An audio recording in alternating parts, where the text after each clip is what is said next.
सबसे पहले free vibrations का मतलब है कि हमने एक बार खींच दिया और उसके बाद हम छोड़ देते हैं, यानी हम कंटिन्यूअसली मास के ऊपर फोर्स अप्लाई नहीं करते।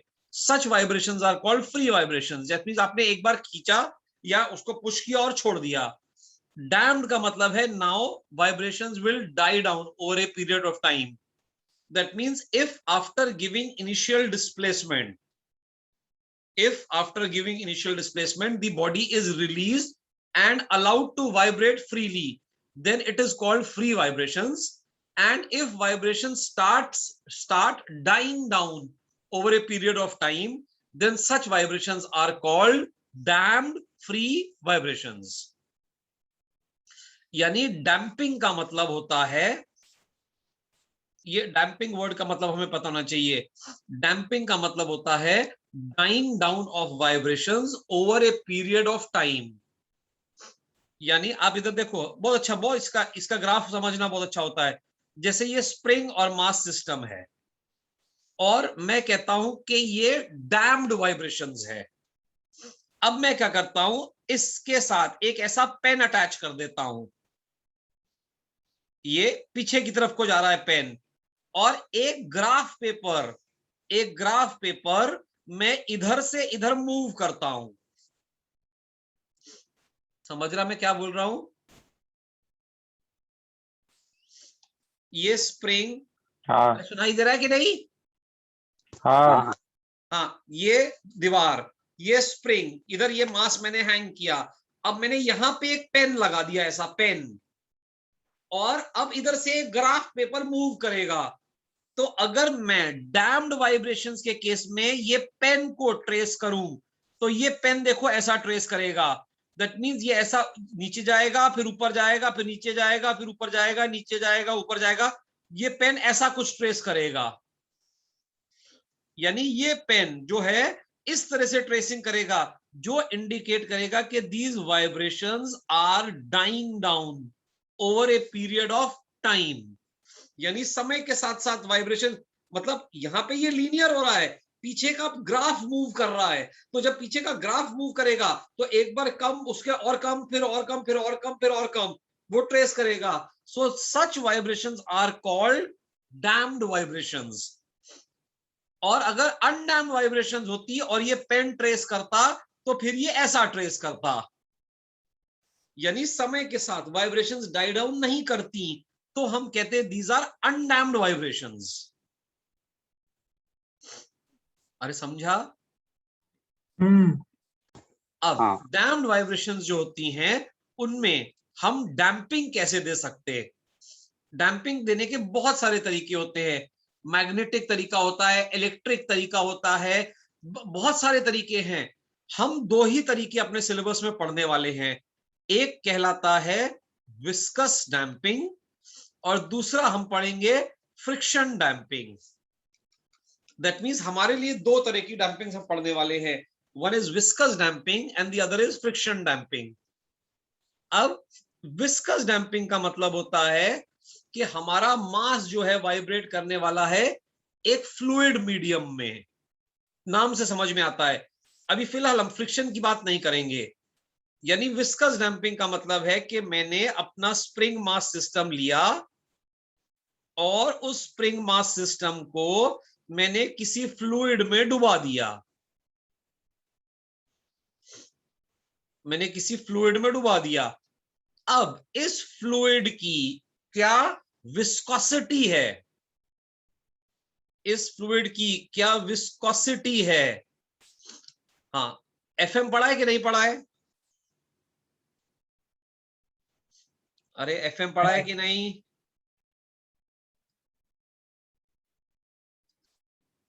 पढ़ाई। हाँ, अब इस फ्लूइड की विस्कोसिटी पे डिपेंड करेगा कि ये मास कैसे बिहेव करेगा।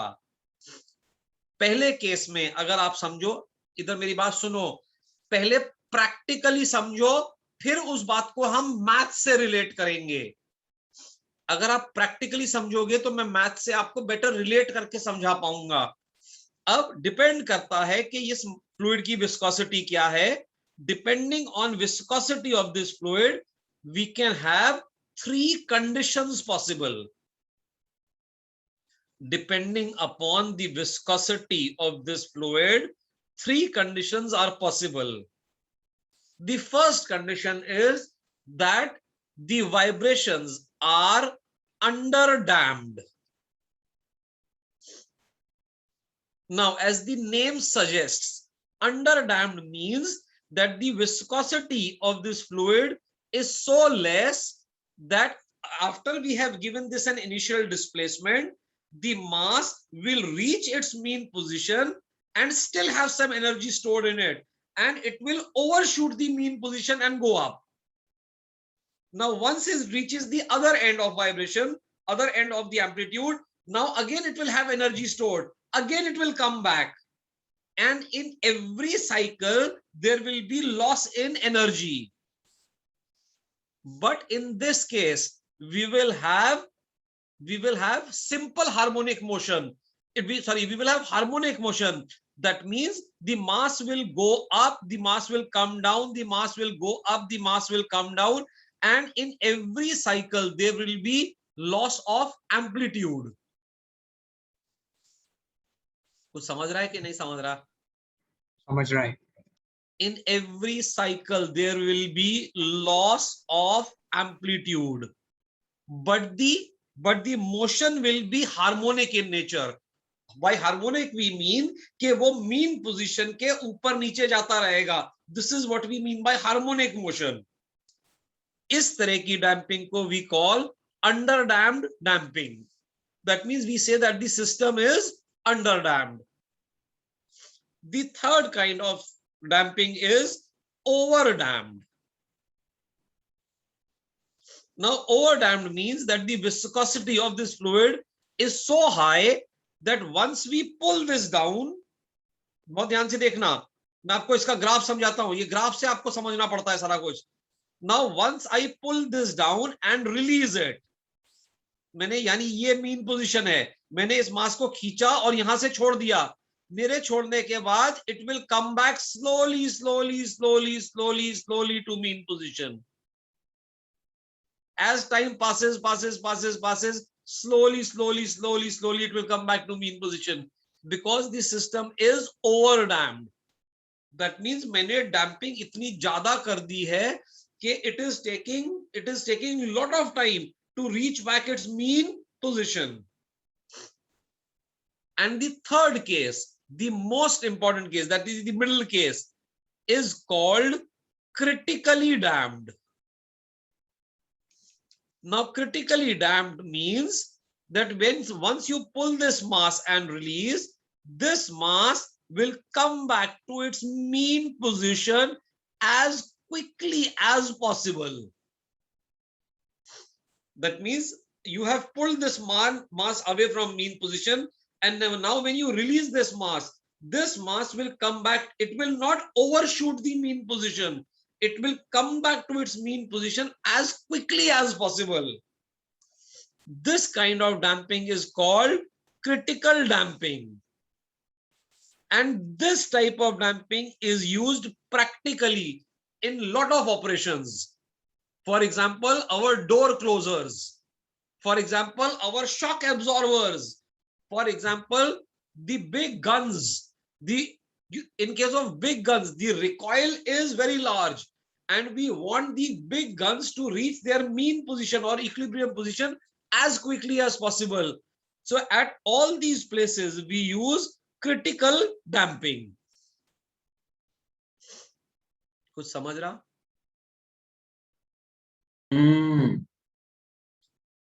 अरे समझ रहा? हाँ समझ रहा. हाँ, अब विस्कस डैम्पिंग के केस में हम बोलते हैं that the resisting force, that means the resisting force due to fluid, is directly proportional to velocity. In case of viscous damping, this is how you have to remember. In case of viscous damping, the resisting force is directly proportional to velocity, or the resisting force is equal to C into V, where C is called the damping coefficient. Damping coefficient of damper, या इसको कभी कभी हम बोल देते हैं of dashpot. So C is called the damping coefficient or damping of damper or dashpot. इधर से अगर हम देखें तो we can say C is force per unit velocity. That means जो damping coefficient होगा उस damper का, it is force per unit velocity. And if we want to find what is the resisting force, then the resisting force will be C into V, or we can write this as C into X dot. झेपा इतना? हाँ. आगे बढ़ू? हाँ, अब बहुत ध्यान से देखो. अब हमने क्या किया, हमारा स्प्रिंग मास सिस्टम लिया, हमने अपना स्प्रिंग मास सिस्टम लिया, और अब इस मास के साथ हमने अटैच कर दिया एक डैम्पर, जिसमें स्प्रिंग कांस्टेंट है K, ये मास है M, और इस डैम्पर का डैम्पिंग कोएफिशिएंट है C. अब मैं आपको बताता हूं ये डैम्पर कैसे बनता है. इस डैम्पर को हम डैशपॉट भी बोलते हैं. अब डैशपॉट का आप अरेंजमेंट समझो कैसा होता है. एक तरह का ये ऐसा डब्बा है समझो, इस डब्बे में एक पिस्टन है, इस पिस्टन में होल्स हैं छोटे छोटे, इस पिस्टन में छोटे छोटे होल्स हैं, और इसके साथ ये बार ऐसा अटैच्ड है. अब यहां पे हमने किसी विस्कोसिटी का फ्लूइड भर दिया दोनों तरफ, इसमें इस तरह दोनों तरफ किसी विस्कोसिटी का फ्लूइड है. अब मुझे एक बात बताओ, जब आप इधर से इसको डैम्पर को धक्का लगाओगे ऊपर की तरफ, इधर ऊपर की तरफ धक्का लगाओगे इसको, तो क्या होगा? ऑयल होल में से नीचे आएगा, ये फ्लूइड इधर से इधर आएगा, और डिपेंडिंग ऑन इसकी क्या विस्कोसिटी है, वो फ्लूइड या तो तेजी से आएगा या बहुत ज्यादा रेजिस्टेंस दे के आएगा. बराबर कि नहीं? अगर विस्कोसिटी कम है तो वो तेजी से नीचे आ जाएगा, और ये जो पिस्टन है ये तेजी से ऊपर चला जाएगा. लेकिन अगर इस फ्लूइड की विस्कोसिटी बहुत ज्यादा है तो वो बहुत रेजिस्टेंस देता हुआ नीचे आएगा. अरे समझा? हाँ सर. तो इसको कहते हैं डैशपॉट. यानी ये डैशपॉट जो है ये इसकी विस्कोसिटी पे सारा कुछ डिपेंड करवा रहा है, इसलिए इस तरह की डैम्पिंग को हम कहते हैं विस्कस डैम्पिंग. अब फिर से हमें प्रैक्टिकली समझना है. हमने एक स्प्रिंग मास सिस्टम लिया, इसमें डैशपॉट को हम ऐसे दिखाते हैं. स्प्रिंग मास सिस्टम में डैशपॉट को हम ऐसे दिखाते हैं. अब हमने क्या किया, इस मास को नीचे खींचा,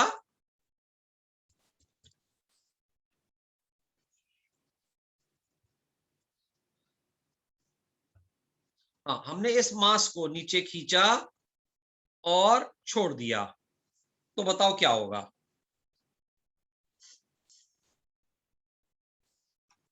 हमने इस मास को खूब नीचे खींचा और छोड़ दिया, अब क्या होगा? कुछ नहीं. ये मास जाएगा ऊपर नीचे ऊपर नीचे ऊपर नीचे ऊपर नीचे ऊपर नीचे, और जैसे जैसे ऊपर नीचे करता जाएगा वैसे वैसे ये अपनी मीन पोजीशन की तरफ धीरे धीरे आता जाएगा. क्योंकि हर साइकिल में एम्पलीट्यूड का लॉस होगा. बराबर? अरे बराबर ना? बराबर. तो हम क्या करते, जब ये मास ऊपर नीचे जा रहा है, किसी पोजीशन में हम ड्रॉ करेंगे इसका फ्री बॉडी डायग्राम. यानी हम क्या मानते कि ये मास यहां से नीचे जा रहा है और यहां पे ये पहुंचा है बाय एक्स,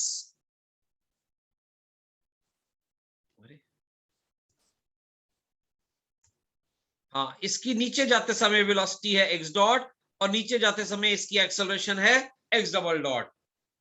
यानी ये मास, ये ऊपर दीवार है, इधर ये स्प्रिंग है, इधर यह डैम्पर लगा दिया मैंने। अब मैंने इस मास को खींचा और छोड़ दिया, अब ये मास ऊपर नीचे जा रहा है और मुझे पता है कि क्योंकि डैम्पर लगाया हुआ है तो धीरे धीरे वाइब्रेशंस कम आने वाली हैं। अब किसी पोजीशन में जब वो नीचे जा रहा है, ऑब्वियसली ये जो कहानी मैं बता रहा हूं ऊपर जा रहा है नीचे जा रहा है, ये प्रिज्यूम करके बता रहा हूं कि सिस्टम इज अंडर डैम्ड। ऊपर नीचे तो वो तभी जाएगा जब सिस्टम इज अंडर डैम्ड।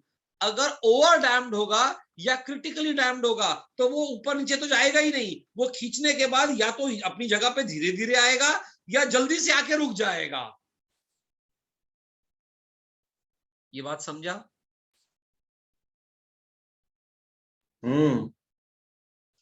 यानी मैंने इस मास को खींचा और छोड़ दिया, ये मास ऊपर नीचे जा रहा है। किसी पोजीशन में जब ये नीचे जा रहा है,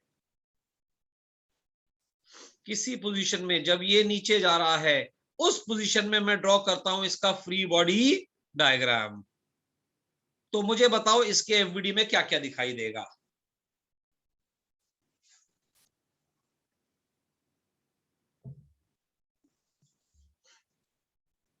भाई आप बताओगे, मैं नहीं बताऊंगा। स्प्रिंग फोर्स,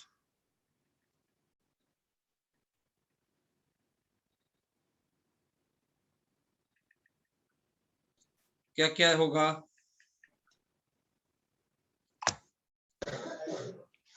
सबसे पहले तो अगर ये नीचे आया है बाय एक्स तो ऊपर की तरफ लगेगा इस पे स्प्रिंग फोर्स, हाँ स्प्रिंग फोर्स लगेगा सबसे पहला तो। और स्प्रिंग फोर्स की वैल्यू क्या होगी?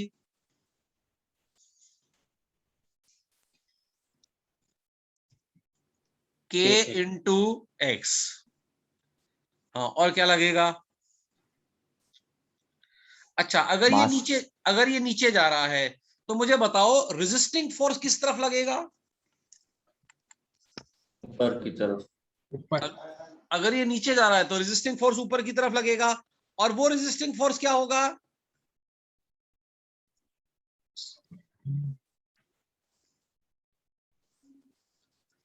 अरे बराबर, अभी तो मैंने आपको समझाया, for resisting force is directly proportional to velocity और resisting force is equal to C into V, where C is the damping coefficient of this damper. यानी ऊपर जो फोर्स आ गया इस पे आ गया सी इंटू एक्स डॉट। हाँ और क्या लगेगा? mg। नालायक, एकदम नालायक।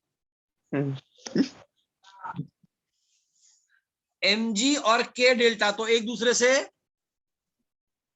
कैंसिल हो जाती है, कैंसिल हो जाते हैं। कैंसिल हो रहे हैं। हाँ तो और क्या लगेगा?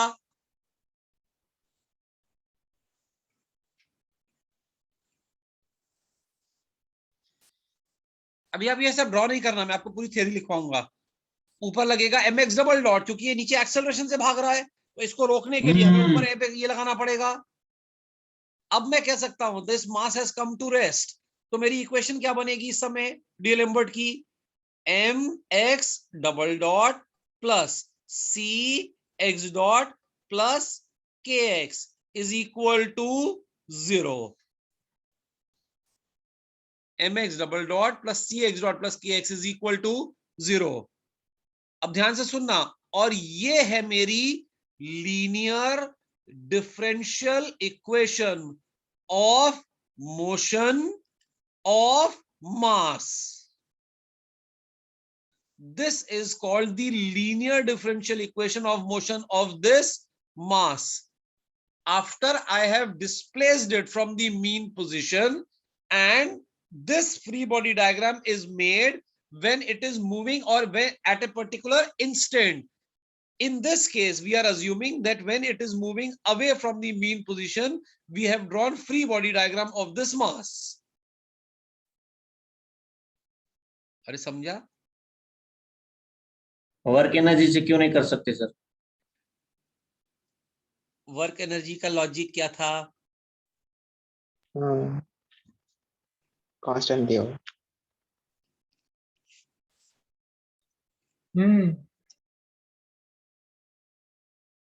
अब यहाँ पे अगर डैम्पर की वजह से चीजें स्लो डाउन होने वाली हैं, इसका मतलब there is going to be loss in energy. अगर लॉस इन एनर्जी है तो मैं बोल ही नहीं सकता कि एनर्जी इज कांस्टेंट। इसलिए इस पार्ट में अब हम वर्क एनर्जी यूज ही नहीं कर सकते। अरे झेपा हाँ सर। लिखो, जैसा मैं बोलता हूं लिखते जाओ। अब देखो, consider a spring mass damper system as shown. Consider a spring mass damper system as shown.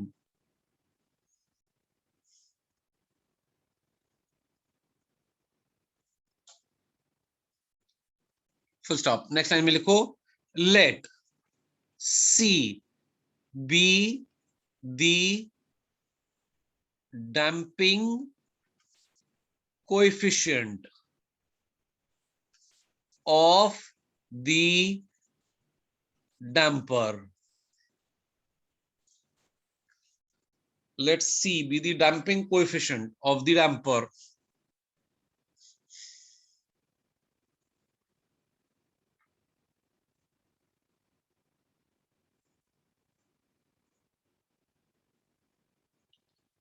हाँ लिखा?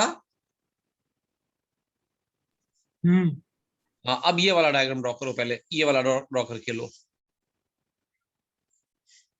हमने लिखा consider a spring mass system damper system as shown, let c be the damping coefficient of the damper.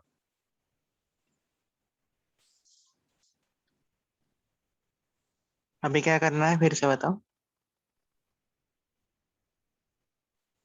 ये वाला diagram draw करो dear.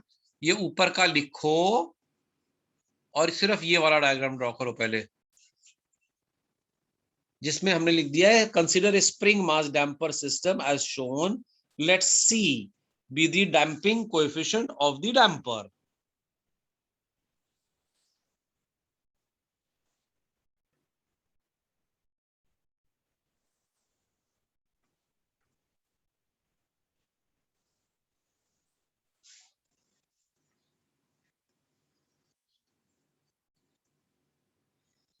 हाँ लिखा यहां था।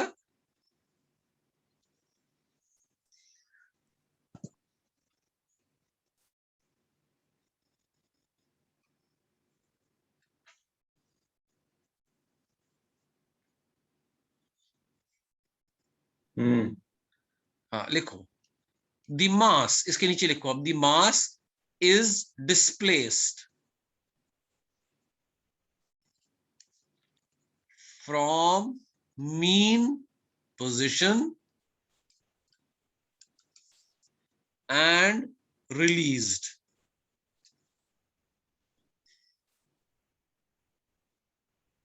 The mass is displaced from mean position and released. Full stop. We draw FBD of mass at any instant during its motion.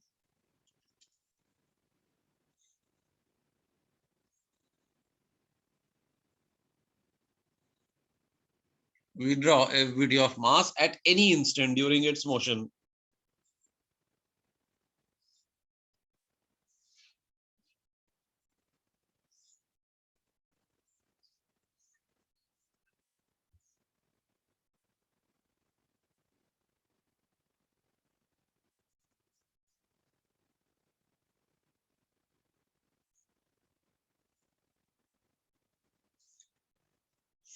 We draw FBD of mass at any instant during its motion. Full stop. हाँ, अब ये draw करो.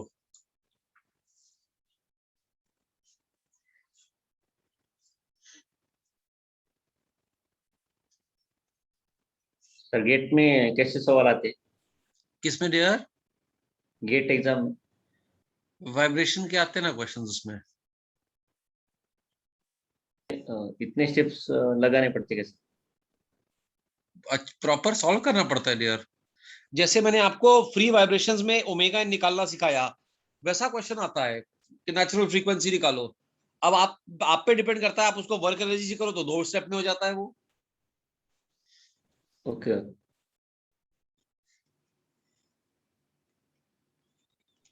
लिखे क्या हम भी है? Yes dear, और क्या.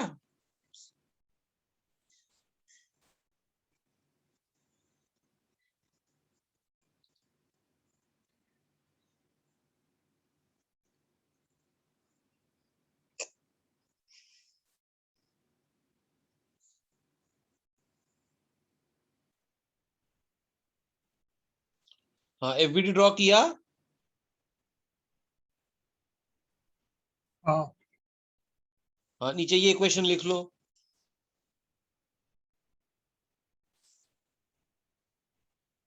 ये इक्वेशन कैसे बनी है समझी ना अच्छे से.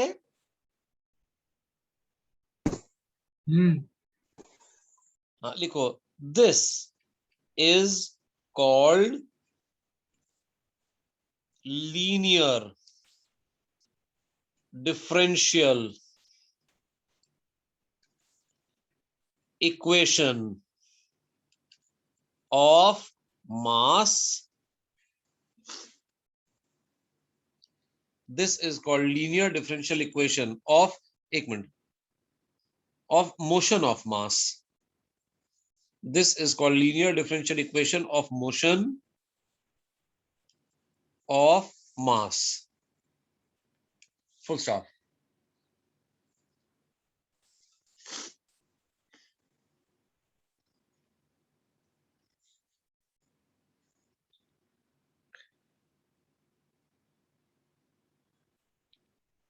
हाँ, यहां तक पहुंचे.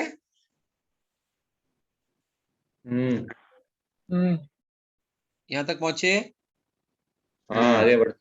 हाँ, अब बहुत ध्यान से सुनना, बहुत ध्यान से सुनना. M3 पढ़ा है कि नहीं पढ़ा है? पढ़ा, भूल पढ़ा गए. है. M3 पढ़ा है ना सबने अच्छे से? भूल गए सर. हाँ, लिखो. This LDE has solution of the form x is equal to a e raised to st.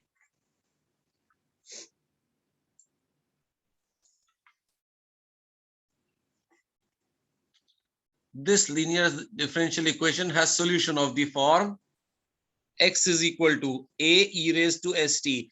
आपको याद है मैथ, हम डिफरेंशियल इक्वेशन पढ़ते थे, उसमें डिफरेंशियल इक्वेशन का कोई सॉल्यूशन का फॉर्म होता था. So this linear differential equation has solution of the form x is equal to a e raised to st. पूरी मेरी बात सुनो, आप पूरा पहले एक बार प्रोसेस सुन लो, फिर मैं आपको लॉजिक बताऊंगा प्रैक्टिकली इसका क्या मतलब है. Now this has solution of the form x is equal to a e raised to st. Therefore x dot will be equal to a s e raised to st. Therefore x double dot will be equal to a s square e raised to st. बराबर? बराबर ना. हाँ, substituting. अब substitute किया मैंने, देखो ऊपर वाली इक्वेशन में, तो क्या आ जाएगा?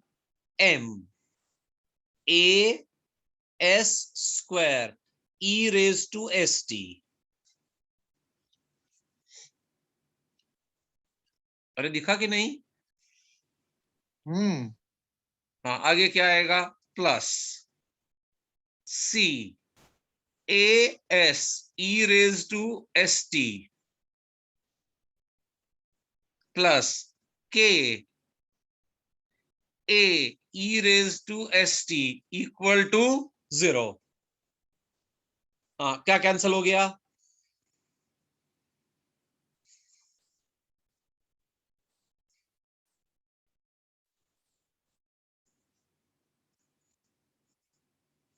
क्या बचा? ms square plus cs plus k is equal to 0।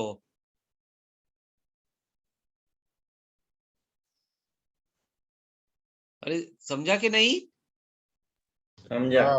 हाँ, this is called the characteristic equation of the linear differential equation. Full stop. हाँ, इतना लिख के लो पूरा।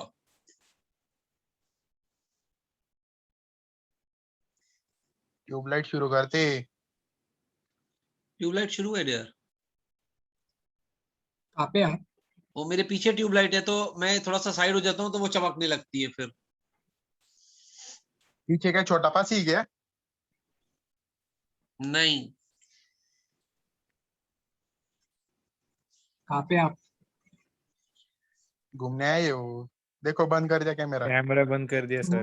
देखो ना, शक हो गया उनको। समय आने पे बताऊंगा मैं कहाँ हूँ। बच्चे सब समझ जाते हैं। समय कब आएगा? समय आने पे बताऊंगा मैं कहाँ हूँ।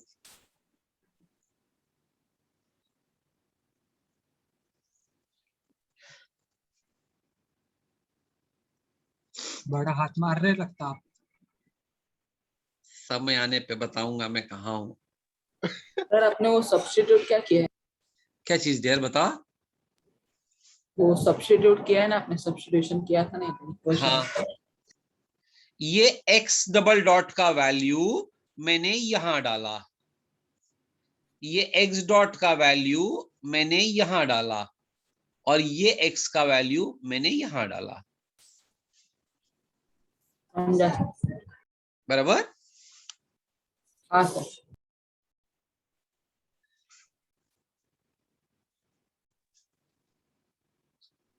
बताते कहाँ पे? जर समय आने नहीं, आप भी बताते। जिंजर समय आने पे। कब आएगा समय? 1 महीने के बाद। कितना लेट? बस 1 महीने बाद क्या होगा? चौथा तीसरा लड्डू। क्या बात। तैयारी जोर से चल रही लगता। बराबर है सर, तीसरा लड्डू। चुप है, कुछ भी मत बोल।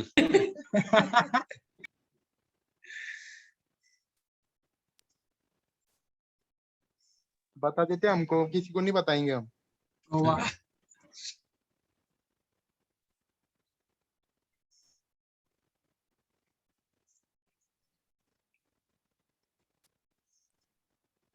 मैडम ने निकाल डाला घर से बाहर।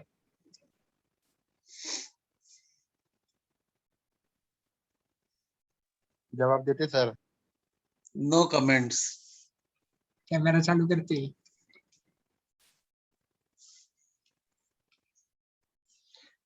चाहिए बताओ। हाँ, यहाँ तक लिखा। रुकते रुकते। ए भाई, ये जो आज आपको सिखा रहा हूं मैं, ये वापस कल डिराइव करके दिखाऊंगा। एक बार में ये चीजें इतनी अच्छे से नहीं समझ में आती है। संडे कल वापस सिखाऊंगा, ये चीज आपको बताऊंगा। आज के लिए बस हो गए क्या? नहीं, बैठे रहो चुपचाप। सर नहीं, बैठे रहो चुपचाप। सर हो गया, बस हो गया। नहीं, छोड़ते ही। थोड़ा सा मुझे समझाने दो, ताकि कल ये एक बार में नहीं समझ में आता। हाँ, अब बहुत ध्यान से सुनना। हाँ, बहुत ध्यान से सुनना। अभी लिखना नहीं, जब मैं बोलूं तब लिखना। मैं आपको लॉजिक बताता हूं हम क्या सीखने वाले हैं। पहले मेरी बात सुनो, उसके बाद जब आप प्रैक्टिकली ये बात समझोगे तो आपको मैथ्स रिलेट होगी। इधर देखो, ये स्प्रिंग और ये मास सिस्टम है, हमने एक डैम्पर अटैच कर दिया, स्प्रिंग मास सिस्टम में हमने डैम्पर अटैच कर दिया। अब जब हमने इसको खींच के छोड़ा, सपोज करो सिस्टम अंडर डैम्ड है। अंडर डैम्ड का मतलब है कि ये मास ऊपर नीचे जाएगा और धीरे धीरे वाइब्रेशंस डाई डाउन होती जाएंगी। अरे बराबर।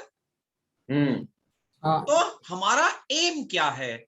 हमारा एम है कि जब हम इसको खींच के छोड़े, तो अगर आपसे पूछा जाए कि अच्छा 2 सेकंड के बाद बताओ कि क्या है इसकी वेलोसिटी, तो 2 सेकंड छोड़ने के 2 सेकंड के बाद आप बता सकने चाहिए कि इस मास की वेलोसिटी क्या है। या आपसे पूछा जाए 2 सेकंड के बाद बताओ मीन पोजीशन से इसकी डिस्प्लेसमेंट कितनी है, तो आप बता सकने चाहिए कि मीन पोजीशन से 2 सेकंड के बाद इसकी क्या डिस्प्लेसमेंट है। इसी तरह से आप सोचो, अगर सिस्टम क्रिटिकली डैम्ड है और मैं इसको खींच के छोड़ता हूं, तो आप मुझे ये बता सकने चाहिए कि जब डिस्प्लेसमेंट 0 होगा तो वो कितने टाइम बाद होगा। यानी बेसिकली हम जो चाहते हैं, हम चाहते हैं कि अगर हमने इस मास को एक बार खींच के छोड़ दिया है, ध्यान से देखना, हमने इस मास को एक बार खींच के अगर छोड़ दिया है, तो हम किसी भी इंस्टेंट पे अब निकालना चाहते हैं क्या होगी इसकी डिस्प्लेसमेंट। डिस्प्लेसमेंट कहां से? From mean position. किसी भी इंस्टेंट पे क्या होगी इसकी डिस्प्लेसमेंट, क्या होगी इसकी वेलोसिटी। ध्यान से सुनना, as a function of time, as a function of time, यानी कितने समय के बाद उसकी क्या वेलोसिटी है, कितने समय के बाद उसकी क्या डिस्प्लेसमेंट है, ये हमारा एम है निकालना।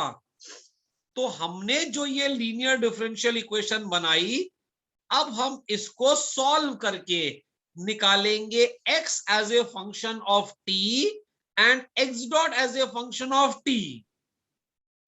एक बार मेरे पास x फंक्शन ऑफ t आ गया और x dot function of t आ गया, तो इस मास को खींच के छोड़ने के बाद मैं किसी भी इंस्टेंट पे निकाल पाऊंगा क्या है इसकी displacement from mean position and क्या है इसकी वेलोसिटी। कुछ समझा मैंने क्या बोला? तो इसको सॉल्व करने के लिए अब हम क्या करते, हम इस मास के बारे में बात करते। एक मिनट,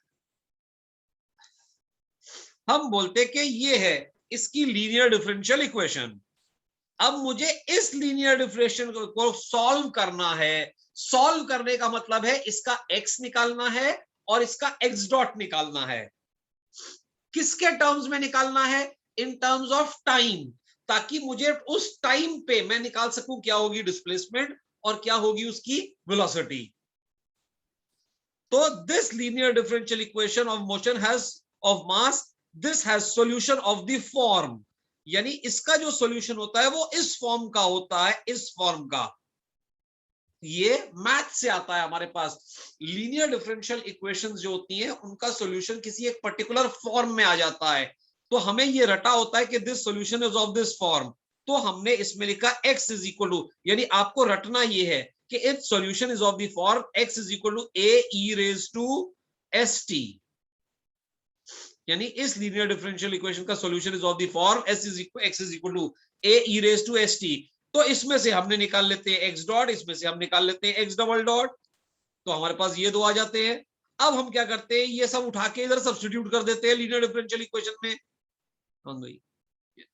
हाँ, उठा के यहां सब्स्टिट्यूट कर देते हैं लीनियर डिफरेंशियल इक्वेशन में, x की वैल्यू, x डॉट की, x डबल डॉट की वैल्यू, तो हमारी ये इक्वेशन बन जाती है। इसमें बहुत कुछ कैंसिल हो जाता है। अब कैंसिल होके हमारे पास ये इक्वेशन आ जाती है, ये इक्वेशन आ जाती है। एक सेकंड,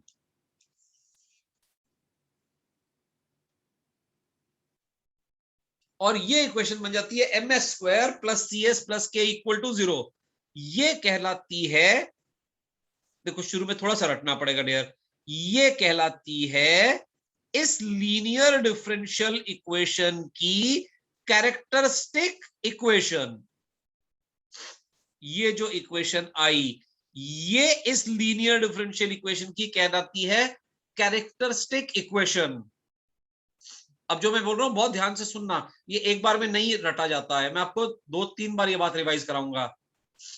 इस कैरेक्टरिस्टिक इक्वेशन की रूट्स पे डिपेंड करता है इस लीनियर डिफरेंशियल इक्वेशन का सॉल्यूशन। इस कैरेक्टरिस्टिक इक्वेशन की रूट्स पे डिपेंड करता है इसका सॉल्यूशन। अरे समझा?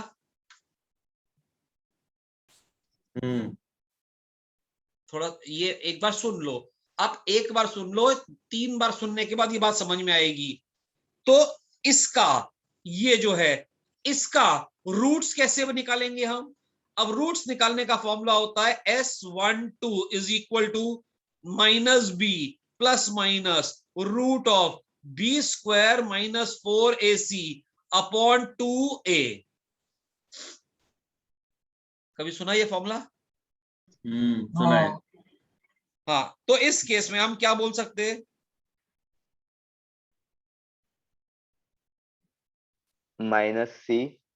हाँ, तो मेरे पास आ जाएगा S12 इज इक्वल टू, बोलो, minus c plus minus root of c square minus 4m के अपॉन 2m। बराबर।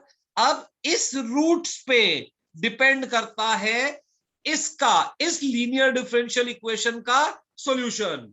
ये जो यहां पे हमने लीनियर डिफरेंशियल इक्वेशन लिखी है, इन रूट्स पे डिपेंड करता है इसका सॉल्यूशन। अब बहुत मजेदार बात सुनना, बहुत मजेदार बात सुनना, सच्ची बोलता हूं समय लगता है ये समझने में, बस ध्यान से सुनना। अब ये जो अंडर रूट वाला पार्ट है, ये जो अंडर रूट वाला पार्ट है, ये 3 तरह का हो सकता है। ये अंडर रूट वाला पार्ट जो है, ये 3 तरह का हो सकता है। एक ये हो सकता है प्लस, एक ये हो सकता है माइनस, और एक ये हो सकता है 0। ये अंडर रूट वाला पार्ट जो है, ये हो सकता है प्लस, ये हो सकता है माइनस, ये हो सकता है 0। बताओ ये प्लस कब होगा? रूट रियल रहेंगे तब। ये प्लस कब होगा?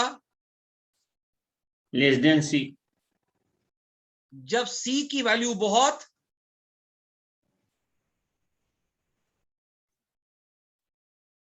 जब c की वैल्यू बहुत ज्यादा के कम, बट ज्यादा।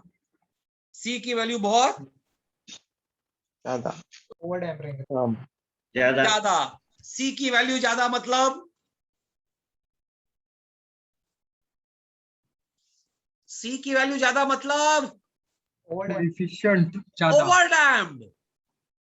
c डैम्पिंग कोएफिशिएंट अगर ज्यादा, इसका मतलब system is over damped.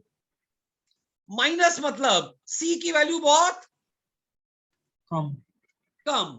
c की वैल्यू बहुत कम मतलब under damp. Under damp. c की वैल्यू माइनस मतलब अंडर डैम्ड। इसका मतलब ये c अगर ज्यादा होगा तो ये रूट्स प्लस हो गई, अगर c कम होगा तो ये माइनस हो गई, और अगर c इन दोनों के बीच में है यानी क्रिटिकली डैम। तो वो हो गया क्रिटिकली डैम्ड। दैट मींस इस कैरेक्टरिस्टिक इक्वेशन की रूट्स पे, इस कैरेक्टरिस्टिक इक्वेशन की रूट्स पे डिपेंड करता है इस लीनियर डिफरेंशियल इक्वेशन का सॉल्यूशन। यानी if roots are real, if roots are real, then the system is overdamped. which means that C is large, which makes the system overdamped. If the roots are imaginary, imaginary का मतलब होता है under root में minus आ गया. If the roots are imaginary, this means value of C is very, very less, which makes the system underdamped. And if roots are zero, that means it is borderline between underdamped and overdamped. So it means that the system is critically damped. यानी जो बात हमने practically viscous fluid के case में समझी, वो यहां पे मैथमेटिकली इस फॉर्म में आ रही है. यानी ये रूट्स तय करेंगी whether system is overdamped, underdamped और critically damped. कुछ समझा? हाँ अभी क्या? अरे समझा? अरे हाँ. हाँ.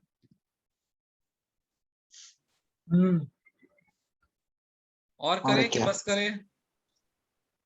बस बस बस बस बस आज बस. हाँ, एक मिनट, इतना समझा? पहले थोड़ा समझा? हाँ. हाँ सर. हाँ हाँ समझा. कल आपको ये वापस रिवाइज कराऊंगा थोड़ा, यहाँ से वापस शुरू करूंगा. क्या? कल छुट्टी देते. नहीं, कल क्लास होगी. सुबह सुबह लेते रखते. सर 9 बजे रखते. जल्दी लेते यार, इतने लेट नहीं. 11:30 5 नहीं तो दोपहर को लेते. नहीं रे भाई, दोपहर को नहीं, 12 बजे से पहले. हाँ किधर है आप वो बताते नहीं तो. हाँ किधर है बताते. नहीं, वो मैं नहीं हाँ. बता सकता अभी. दुआ है.